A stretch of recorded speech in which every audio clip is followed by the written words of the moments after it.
The one quality that is essential for success in any aspect of human endeavor is willpower or self-control.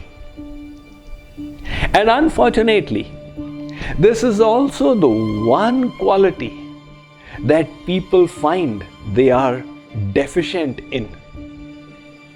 A survey was done asking people what they felt were their strengths.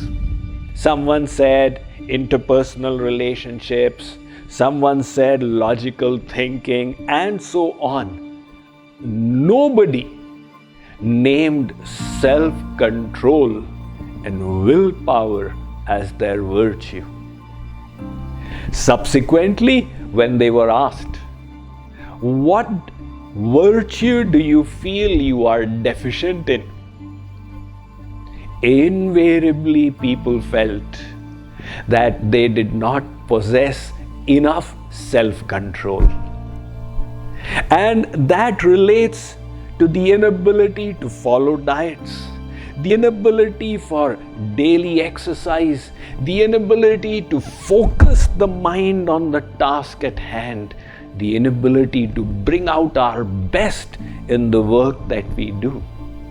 Each of these endeavors is based upon that one quality of self-control.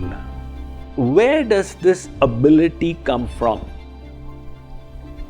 Whenever we engage in any physical or mental work, our brain fires up neurons in different regions, the cortex, the neocortex, the sensory motor region. Overall, the human brain is far more developed than the brain of the creatures. But there is one distinguishing aspect to it, and that is the prefrontal cortex. This gives us humans the ability to trump the lower desires, to do things that are beneficial, even though they may be hard. The prefrontal cortex enables us to desist from the pleasure that is harmful. As somebody said, what prevents us from reaching our highest goal is not difficulties along the path, but an easier path to the lower goal. And this prefrontal cortex gives us three abilities in us humans. The first is, I want. It enables us to keep sight of what our superior goals are. The second, I won't.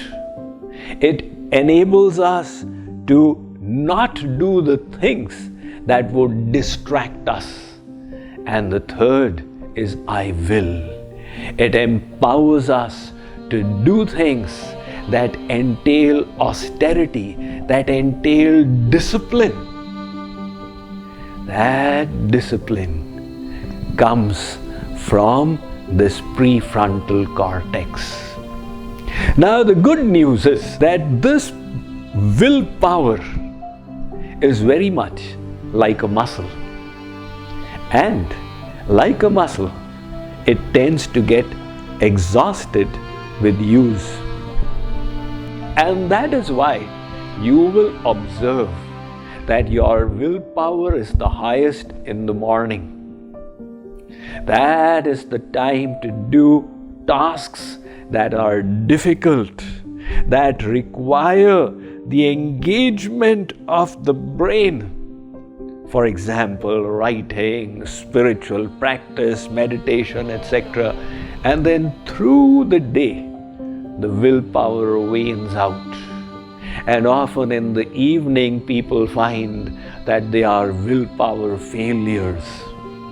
That is why if in a household, both the husband and wife are working, in the evening it is often found that they start fighting with each other. because while working, they drained out their willpower. They were engaging their mind in a task that the mind did not enjoy. And that is why, by the time they came home, they did not have the ability to tolerate, to be patient, and the conflagration point was very low.